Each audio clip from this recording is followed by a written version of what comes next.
Hi there! Today, we're here to guide you through the process of creating your first island in Kahootopia. Start by logging into your Kahoot account. Once inside, you will notice a Kahootopia banner at the top of your screen or a Kahootopia tab on the left side panel.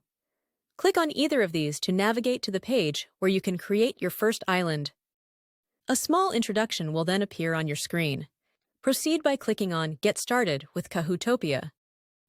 In the following steps, you'll be required to provide the name of your class, select the grade, and then click Create Island. Congratulations! You've now successfully set up your first island in Kahootopia.